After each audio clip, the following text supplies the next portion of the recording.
안녕하세요, 학생 여러분. 반갑습니다. 핵심만 쏙쏙 재미있는 한문 수업을 시작해 볼게요. 우리 여러분들 오늘은 교과서 139쪽 한번 볼까요? 찬란한 우리 문화에 대해서 지금 쭉 공부를 해오고 있었는데요. 그 중에서 오늘은 이번 단원에서는 우리 땅, 우리 글 이 부분에 대해서 공부를 해 보도록 하겠습니다. 여러분들 교과서 페이지를 보면 먼저 가운데 사진부터 좀 볼게요. 가나 있는데 가우 같은 경우는 이거 많이 봤던 거예요. 그죠? 울릉도 동남쪽 백길 따라 87K 이런 식으로 돼 있네요. 백길 따라 200리 원래는 200리였죠. 근데 요즘에는 표현 방법이 87K 이런 식으로 바뀌었다고 합니다. 우산도라는 것도 있고요. 과거에는 우산도라고 불렀대요. 그리고 괭이 갈매기 이런 새들이 상당히 많다고 합니다. 자, 가의 사진을 보면서 떠오르는 섬이 하나 나오죠? 맞아요. 여러분들 독도라는 겁니다. 독도. 우리 땅이죠. 그리고 나에서 얘기하는 건 뭡니까? 백성을 가르치는 바른 소리라고 해가지고 여러분들 잘 알고 있는 훈민정음 이렇게 되겠죠. 자, 이번 단원에서는 독도와 훈민정음에 대해서 좀 살펴볼 텐데 이번 시간에 먼저 독도에 대해서 좀 살펴보겠습니다. 여러분들 잘 알다시피 독도는 우리나라 땅이죠.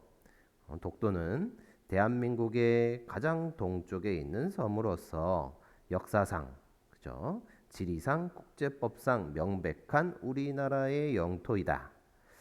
신라 장군 이사부가 우상국을 점령하면서 우리 역사의 모습을 드러냈고 독도는 울릉도의 부속섬으로 한반도에 속해 왔다. 이 독도가 표시되어 있는 지도가 거기 보이는 팔도 총도입니다. 화면에 보이죠? 우리나라 지도인데요. 와, 우리 잘 알고 있는 이름 있어요. 여기 백두산 있네요. 그죠? 백두산. 고 쭉 내려오면 여러분들 잘 알고 있는 지리산도 나오네요. 그죠? 지리산. 이런 시, 잘못했네요. 지리산은 여기가 아니네요. 지 글자를 잘못 봤습니다. 지리산은 여기 남쪽에 있죠? 지리산 이렇게 돼 있네요. 자, 그러면 울릉도 우상국, 우산도가 어디 있느냐, 독도가 어디 있느냐, 여기 보니까 나와 있습니다. 바다 이름도 이렇게 동해라고 표시가 되어 있고요. 이쪽에 보면 우산도라고 적혀져 있네요. 그 옆에는 울릉도라고 적혀져 있고요. 자, 이렇게 우리나라 지도 팔도 총도에는 독도와 울릉도가 이렇게 우리나라 땅으로 명백히 기록이 되어 있습니다. 그런데 일본에서도 우리나라 땅이라고 명시를 하고 있었죠. 일본의 정부 문서에 보면 어떤 내용이 있었는지 살펴보겠습니다. 조선시대 때 숙종 때 안용복이 일본에 가서 우리 영토의 침범을 항의를 했습니다. 거기에 대해서 일본이 공식적으로 문서를 만들어서 우리나라 땅이 아니니까 거기 가지 마라 이런 식으로 금지령을 내리죠. 도회 금지령을 내렸습니다. 그래서 울릉도와 독도가 우리나라 조선 땅임을 인정을 했는데요. 또 1877년 메이지 정부 최고 행정기관이었던 태정관에서 발표한 문서도 있습니다. 죽도, 외, 일도, 독도를 얘기하는 거겠죠. 본방, 그 당시 일본과 관계가 없다는 것을 명심할 것. 내용을 보니까 빨간색 쪽인 것 같은데요. 여기 적혀져 있죠. 죽도, 외, 일도는 본방과 관계가 없다. 이 정도 내용이 적혀져 있는 것 같습니다. 일본에서도 공식적으로 정부에서 우리나라의 영토라고 인정을 하고 있는 부분입니다. 자, 그 이후에 또 다른 문서도 있어요. 우리나라 대한제국 시절에 고종 황제가 여기 적혀져 있네요. 칙령을 반표합니다. 칙령. 칙령 제41호를 반포하네요. 거기 보니까 칙령 1조에는 울릉도를 울도라고 해가지고 강원도에 부속하고 울릉도 관할구역으로 울릉 전역과 죽도와 석도, 당시 독도를 일컫는 석도를 관할한다라고 기록이 되어 있는데 1조, 2조 보니까 여기 나와 있네요. 1조, 2조 이런 식으로 표시가 되어 있습니다.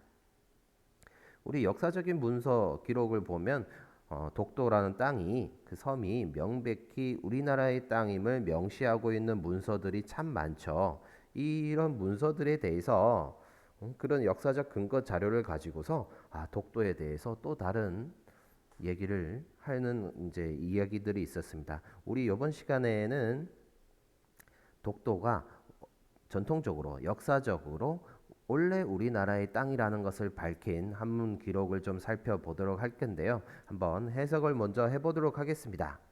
차도는 이렇게 됐어요. 이 섬은 이렇게 해석이 되어 있는데 앞에 차라고 하는 글자는 우리 많이 봤던 거죠. 이것저것을 나타내는 이 차라고 하는 글자였죠. 그래서 도자는 뭡니까? 섬을 뜻하는 거니까 이 섬은 그 다음 내용을 보니까 고려 득지어 신라 그리고 아조 득지어 고려 이렇게 되어 있습니다. 자, 공통적으로 나오는 글자들 한번 동그라미 한번 치겠습니다. 자, 지라고 하는 글자 있고요. 그렇죠? 지라고 하는 글자 나왔네요. 그 다음에 어라고 하는 글자도 나왔습니다. 그렇죠? 자, 그리고 나라 이름도 나왔으니까 나라 이름도 네모 한번 쳐볼까요? 자, 고려라는 나라 이름이 나왔고요. 그 다음에 신라 이렇게 나라 이름 나왔습니다. 그 다음에 똑같은 문장 형식이니까 아조라는 표현도 네모 쳐보고요. 그 다음 뒤에 나오는 고려라는 것도 네모 쳐볼게요. 그 밑에 일본이라는 나라 이름도 나오니까 그것도 같이 네모 칠게요. 자, 이렇게 해 놓고서 한번 해석을 해봅시다. 자, 고려. 자, 우리 잘 알고 있는 그 고려입니다. 고려가 득지어 신라 했대요. 자, 득이라고 하는 글자는 무슨 득자죠? 얻다라는 뜻이잖아요. 자, 그 다음 체크했던 이 지라고 하는 글자 있는데, 자, 지라고 하는 글자는 자주 나왔으니까 한번 기록을 한번 해볼게요. 자, 지, 어조사 지라고 했었고, 무엇 하는 아니면 뭐뭐의 이렇게 해석되는 경우도 있었고 무엇이 뭐뭐가와 같이 주격조사 역할을 하기도 했었다. 그 다음에 그것이라고 하는 대명사 역할을 하기도 했었다. 그 다음에 가다라는 동사로 해석을 하기도 했었다. 자, 이렇게 네 가지 의미가 있다고 했었죠. 자, 그런데 고려가 얻긴 얻었어요. 얻긴 얻었는데 지를 얻었다라고 했으니까 여기서는 해석을 어떻게 해주면 되겠습니까, 여러분? 얻긴 얻었는데 뭘 얻었죠? 그것을 얻었다라고 되겠죠. 자, 그런데 그것은 대명사니까 앞에 있는 말을 대신하는 말이잖아요. 이때의 지자는 그러면 어떤 걸까요? 앞에 나왔던 이 차도라는 부분, 이 두 글자를 지라고 하는 글자로 대명사로 쓴 거겠죠. 이 섬을 얻었다. 그 다음에 나오는 어라고 하는 글자도 나왔네요. 자, 어자도 많이 나왔던 거니까 한번 적어 보겠습니다. 자, 어라고 하는 글자도 마찬가지 어조사 어였고요. 무엇에 누구누구에게 어디에서 아니면 무엇보다 이렇게 네 가지 의미로 사용하는 글자였습니다. 이때는 뒤에 나오는 신라라는 나라 이름이 나오니까 여기서는 해석을 어떻게 해주면 되겠습니까? 그러면 자, 어자의 의미는 신라에서 뭐뭐에게서 신라에게서 이런 식으로 좀 의역을 할게요. 아니면 신라에서 이렇게 풀이하면 되겠죠? 자, 그러면 밑에 문장도 마찬가지로 풀이가 될 수 있을 거예요. 그래서 조가 했습니다. 자, 아라고 하는 글자는 무슨 아자입니까? 나를 뜻하는 1인칭 한자고요. 조자는 무슨 조자죠? 원래는 아침이라는 뜻이지만 이 글자의 의미가 조정이라는 뜻도 있죠. 우리 과거에 조선시대 때 조정에서 어쩌고 저쩌고 정부를 나타내는 아니면 뭐 왕조라고 해석해도 상관이 없을 것 같습니다. 자, 그러면 여기서는 해석 아조라고 했으니까 나의 조정, 아침이라는 해석은 안 되겠지. 나의 조정, 나의 왕조 이렇게 되니까 한꺼번에 해석을 아조 무슨 나라겠습니까? 당연히 우리나라 조선을 뜻하겠죠. 조선. 아니면 직역을 해서 우리 왕조라고 해석해줘도 상관이 없을 것 같습니다. 우리 왕조가 득지어 고려 마찬가지겠지. 자, 지라고 하는 글자는 마찬가지 대명사, 어자고 하는 글자는 어디 어디에서 이렇게 해석을 하는 글자겠네요. 자, 그러면 우리 이 두 문장 다시 한번 해석을 해봅시다. 이 섬은 차도는 이 섬은 고려가 신라에서 그것을 얻었다. 그리고 아조가 우리 왕조가 고려에서 그것을 얻었다. 역사적으로 봤을 때 이 섬이 계속해서 우리나라 땅이라는 것을 얘기를 하고 있습니다. 그래서 그 뒤에 내용을 보니까 원비 일본 지지 이렇게 되어 있네요. 자, 원이라고 하는 글자는 우리 외울 때 으뜸원이라고 많이 외웁니다. 근데 여기서 해석을 으뜸이라고 하기엔 좀 그렇죠. 원래 해석을 그래서 으뜸이라고 하지 말고요. 원래 이런 식으로 좀 의역을 할게요. 원래 비랍니다. 비라고 하는 글자는 해석이 뭐죠? 아니다 라는 뜻이죠. 아니다. 원래 아니다. 뭐가 아니냐? 일본 지지가 아니래요. 자, 가운데 지자가 또 나왔는데, 자, 뒤에 있는 지가 땅이라는 명사입니다. 그죠? 그러니까 이때 앞에 있는 어조사 지자는 당연히 뭐뭐의라고 해석이 되겠네요. 다시 한번 해석하면 원래 일본의 땅이 아니다. 그렇죠. 앞에 두 문장을 보니까 신라, 고려, 조선 역사 대대로 우리나라 땅이라는 것을 밝혔으니까 원래 일본의 땅이 아니다 라고 했습니다. 그러니까 조종강토는 이렇게 되어 있네요. 조종강토. 자, 조종강토라는 표현은 글자 낱글자 하나씩 좀 따져보면, 자, 조라고 하는 글자는 조상을 뜻합니다. 할아버지 조자 아니면 조상 조자. 그리고 종이라고 하는 글자는 우리가 보통 평평한 마루를 뜻하는 글자로 쓰이는데요. 여기서는 마루라는 의미라고 해석하기보다는 조종을 한꺼번에 풀이를 해가지고요. 자, 우리 조선시대 때 역대 임금들을 부르는 호칭 태조, 태종, 세조, 세종, 조종 이렇게 갖다 붙였었잖아요. 그래서 이 조종이라는 표현 자체는 우리 조상을 뜻합니다. 역대 왕조를 뜻하기도 하죠. 역대 왕조를 전부 다 뜻하기도 합니다. 자, 그리고 그 뒤에 있는 강이라고 하는 글자 있잖아요. 이 강이라고 하는 글자는 땅의 경계를 나타내는 글자예요. 지경강 그래가지고 어떤 경계선을 나타내는, 구역을 나타내는, 그리고 토자는 당연히 흙이니까 여기서는 땅이겠죠. 자, 그래서 이 조종강토를 한꺼번에 해석하면 어떻게 되겠습니까? 쭉 한꺼번에 이렇게 되면 여기서 해석해 놓은 것처럼 역대 왕조, 우리나라 역사에서 쭉 처음 역사가 만들어지고 나서 쭉 계속해서 이어져 내려왔던 우리 조상 대대로 물려받았던, 그치? 물려받은 우리나라 땅이죠. 이런 뜻을 가지고 있습니다. 이런 조종강토는 불가 여지라 이렇게 되어 있는데요. 자, 여러분들 동그라미 칠 거 두 글자, 아니 세 글자 되겠네요. 불가 여지까지 동그라미 칠게요. 불자는 아니 불자, 가라고 하는 글자는 우리가 외울 때는 옳다라는 뜻으로 해석을 많이 외우기도 합니다. 그런데 실제 문장에서 해석을 할 때는 어떻게 해석한다고 많이 했었죠? 옳다라고 하는 것보다는 무엇 할 수 있다라고 해석하는 게 더 많다고 했었습니다. 앞에는 아니 불자가 붙었으니까 뭐뭐 할 수 없다라고 되겠죠. 뭐뭐 할 수 없는데 여 할 수 없대요. 자, 여자도 여러분들 여기다가 잠깐 체크 좀 합시다. 자, 여라고 하는 글자는 우리가 외울 때 더불어여라고 많이 외운다고 했었고요.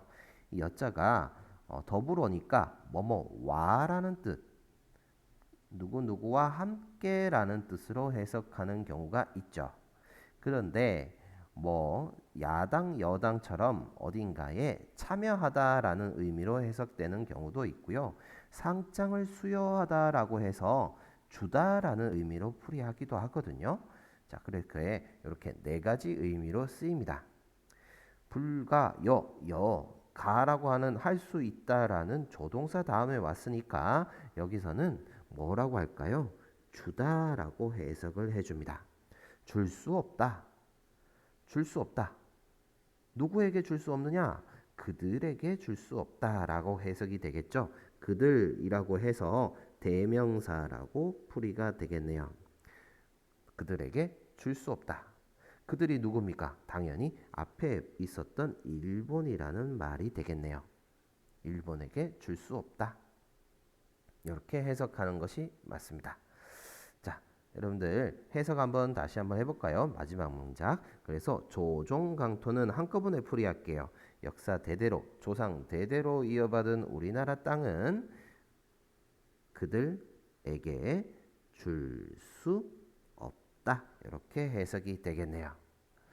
물론 경우에 따라서 이 맨 뒤에 있는 이 지라고 하는 글자를 그들이라고 풀이하지 않고 아니면 그것을 줄 수 없다 이렇게 풀이하는 경우도 있겠습니다.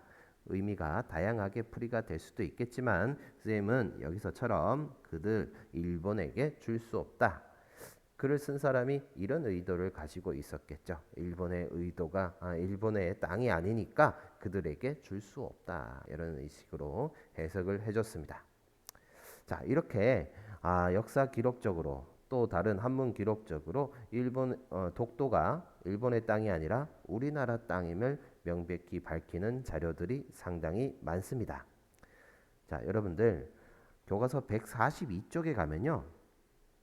독도 지킴이가 되어서 독도가 대한민국의 땅임을 알리는 광고를 한번 만들어 보자. 이렇게 한번 문제를 한번 제시를 해봤는데요. 여러분들의 창의력을 한번 발휘해서 멋지게 한번 광고를 한번 만들어 보시기 바랍니다. 선생님이 만든 건 뭐 이런 식이에요. 독도 belongs to Korea 이런 식으로 했는데요. 여러분들 저보다 훨씬 더 창의적인 아이디어를 가지고서 멋진 광고를 한번 만들어 보는 것도 독도가 우리 땅임을 자각할 수 있는 주체적인 역사 의식을 가질 수 있는 한번 좋은 기회가 될 것입니다. 자, 여러분들 자, 교과서 145쪽 한번 갈게요. 자, 우리 지금까지 첨성대도 배웠었고요. 그리고 명절 풍속 이런 것들도 배웠었죠. 그리고 설날에 있었던 떡국에 대한 이야기, 씨름에 대한 이야기 여러 가지가 있었는데요. 한번 그 내용을 떠올리면서 우리말로 가로 안을 좀 채워볼게요. 선생님이 미리 좀 채웠어요. 설날에 흰 떡을 썰어서 당을 만들고 한 살을 더 먹지 못한다고 해가지고 이름을 첨세병이라고 했었다. 이런 거죠. 여러분들 또 2번 단오 때 하는 명절 풍속으로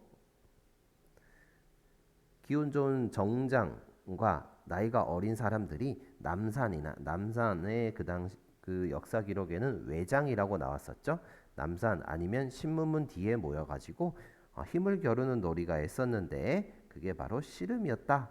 힘을 겨루는 놀이가 우리 뭐였습니까? 그때 강력지희라는 표현을 썼었죠.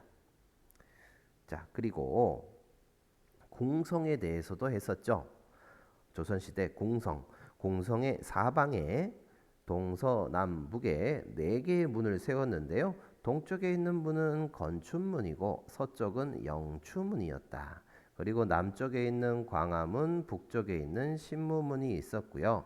광화문의 옛날 이름은 뭐였습니까? 옛 이름은 정문이라고 했었죠. 정문.